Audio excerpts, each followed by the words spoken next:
আমরা শুরুতে নামাজে মসজিদে গিয়ে দৌড় দিয়ে চলে যাই, দৌড় দিয়ে চলে যাই। দৌড় দিয়ে যাওয়াটা আমাদের জন্য উচিত না। তাহলে আমরা প্রথমে দাঁড়ানোটা শিখবো। দাঁড়ানোটা শিখতে হলে আমাদের আরো একটু আগে থেকে শিখতে হবে, তাই না? মসজিদে দৌড় দিয়ে যাবেন না, প্লাস দৌড় দিয়ে যাওয়ার পরে দাঁড়াবেন না, আস্তে সুস্তে ধীরে গিয়ে দাঁড়াবেন। এখন বড় খেয়ে আপনাকে গ্লাসে পানি নিয়ে আসতে বললো, গ্লাসে পানিটা দৌড় দিয়ে নিয়ে আসছেন, পানিটা কি থাকবে মুখে? পড়ে যাবে না? পড়ে যাবে। এখন আমি ইবাদতের জন্য আল্লাহর কাছে গেলাম, দৌড় দিয়ে গেলাম, তাহলে ইবাদত আমার ভালো থাকবে না? ভালো হবে? দৌড় দিয়ে নামাজ পড়া হবে, তাহলে কি নামাজ সুন্দর হলো না? নামাজ সুন্দর করার জন্য আমাদের এই ট্রেনিংটা, ঠিক আছে না? হ্যাঁ, এখন আমরা গিয়ে দাঁড়াবো কিভাবে? দাঁড়ানোর সময় দুই পা সোজা সোজা থাকবে।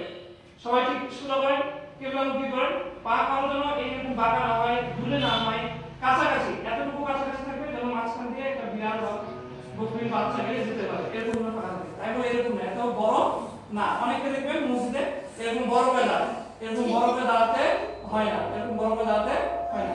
স্বাভাবিক আমি যতটুকু দাঁড়ালে আমার সোজা বরাবর বডি ঠিক থাকবে, বডিটা ঠিক থাকবে। এইভাবে দাঁড়ান, দাঁড়িয়ে আছেন সবাই? হ্যাঁ। এরপর আপনার পাটা একটু সামনে দিকটা, মানে অনেক পা ঠিক আছে পিছন দিক, কিন্তু সামনের দিকে এরকম বাঁকা হয়ে যায়, বাঁকা না, সোজা করেন। সবার সোজা হয়েছে? হ্যাঁ। এরপর আপনার পাটা একটু সোজা হবে, পায়ের গোড়ালি ঠিক থাকবে, গোড়ালি ঠিক থাকবে, গোড়ালিটা ঠিক থাকবে, গোড়ালিটা এরকম। হ্যাঁ, অভ্যাস হয়ে যাওয়ার কারণে তাড়াতাড়ি হয় না, অভ্যাস হয়ে যাওয়ার কারণে তাড়াতাড়ি। এই পাশে চলে আসলে ভালো হবে।